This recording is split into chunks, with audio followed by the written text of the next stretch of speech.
بسم اللہ الرحمن الرحیم۔ السلام علیکم رحمۃ اللہ وبرکاتہ۔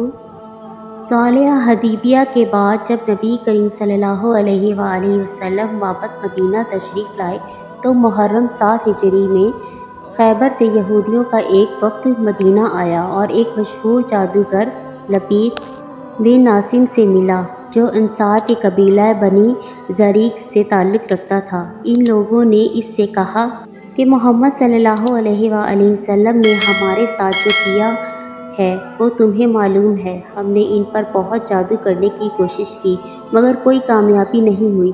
اب ہم تمہارے پاس آئے ہیں کیونکہ تم ہم سے بڑے جادوگر ہو۔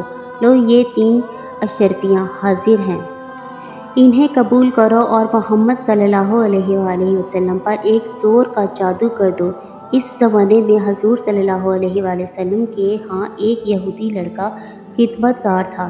اس سے ساز باز کر کے ان لوگوں نے حضور صلی اللہ علیہ وآلہ وسلم کی کنگھی کا ایک ٹکڑا حاصل کر لیا جس میں آپ کے منہ مبارک تھے۔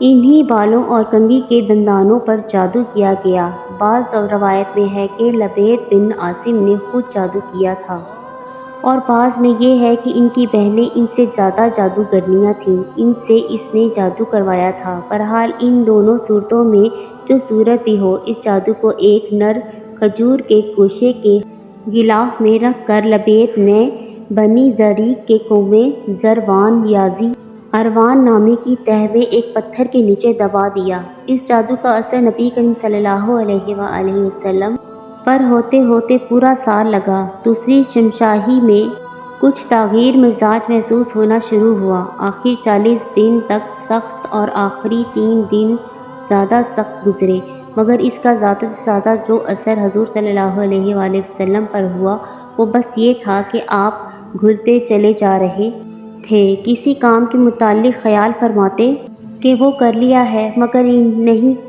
کیا ہوتا تھا، اپنی ازواج کے متعلق خیال فرماتے کہ آپ ان کے پاس گئے ہیں مگر نہیں گئے ہوتے تھے، اور بعض اوقات آپ کو اپنی نظر پر بھی شبہ ہوتا تھا کہ کس چیز کو دیکھا ہے مگر نہیں دیکھا ہوتا تھا۔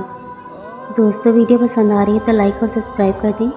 یہ تمام اثرات آپ کی ذات تک محدود رہے، حتیٰ کہ دوسرے لوگوں کو معلوم تک نہ ہو سکا کہ آپ پر کیا گزر رہی ہے۔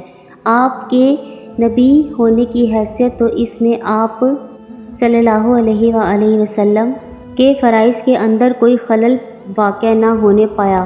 اسی روایت میں یہ نہیں کہ اس زمانے میں آپ قرآن کی کوئی آیت بھول گئے ہوں یا کوئی آیت آپ نے غلط پڑھ لی ہو، یا اپنی صحبتوں میں اور اپنے وعظ اور خطبوں میں آپ کی تعلیمات کے اندر کوئی فرق واقع ہو گیا ہو، یا کوئی ایسا کلام آپ نے وحی کے حیثیت سے پیش کر دیا گیا ہو۔ آخر کار آپ ایک روز حضرت عائشہ رضی اللہ تعالیٰ عنہ کے ہاں تھے کہ آپ نے بار بار اللہ تعالیٰ سے دعا مانگی۔ اسی حالت میں نیند آ گئی اور غنودگی طاری ہوئی، اور پھر بیدار ہو کر آپ نے حضرت عائشہ رضی اللہ تعالیٰ عنہ سے کہا کہ میں نے جو بات اپنے رب سے پوچھنی تھی وہ اس نے مجھے بتا دی ہے۔ حضرت عائشہ رضی اللہ تعالیٰ عنہ نے عرض کیا کہ وہ کیا بات ہے؟ آپ نے فرمایا 2 آدمی میرے پاس آئے، ایک سرہانے کی طرف تھا اور دوسرا پائندی کی طرف۔ ایک نے پوچھا انہیں کیا ہوا؟ دوسرے نے جواب دیا ان پر جادو ہوا۔ اس نے پوچھا کس نے کیا ہے؟ جواب دیا لبید بن عاصم نے۔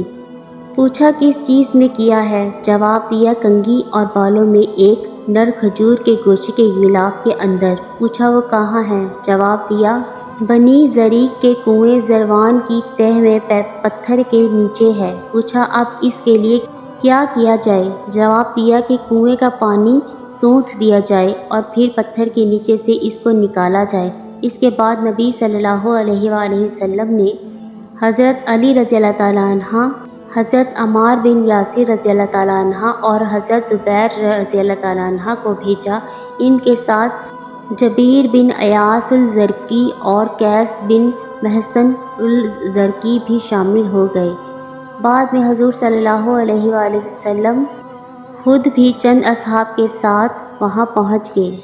پانی نکالا گیا اور وہ غلاف برآمد کر لیا گیا۔ اس میں کنگھی اور بالوں کے ساتھ ایک تاند کے اندر 11 گرہیں پڑی ہوئی تھیں اور موم کا ایک پتلا تھا جس میں سوئیاں چبھوئی ہوئی تھیں۔ حضرت جبرائیل علیہ السلام نے آ کر بتایا کہ آپ موذتین پڑھیں، چنانچہ آپ ایک ایک آیت پڑھتے جاتے۔ دوستو پلیز سبسکرائب مائی چینل۔ اور اس کے ساتھ ایک ایک گرہ کھولتے جاتے اور پتلے میں سے ایک ایک سوئی نکالی جاتی رہی۔ خاتمہ تک پہنچتے ہی ساری گرہیں کھل گئیں، ساری سوئیاں نکل گئیں اور آپ جادو کے اثر سے نکل کر بالکل ایسے ہو گئے جیسے کوئی شخص بندھا ہوا تھا، پھر کھل گیا۔ اس کے بعد آپ نے لبیک کو بلا کر باز پرست کی۔ اس نے اپنے قصور کا اعتراف کر لیا اور آپ نے اس کو چھوڑ دیا، کیونکہ اپنی ذات کے لیے آپ نے کبھی کسی سے انتقام نہیں لیا۔ یہی نہیں بلکہ آپ نے اس معاملے کا چرچا کرنے سے بھی یہ کہہ کر انکار کر دیا تھا کہ مجھے اللہ نے شفا دی، اب میں نہیں چاہتا کہ کسی کے خلاف لوگوں کو بھڑکاؤں۔ یہ ہے سارا واقعہ اس جادو کا۔ موذتین سے مراد قرآن مجید کی دو آخری سورتیں سورۃ الفلق اور سورۃ الناس ہے۔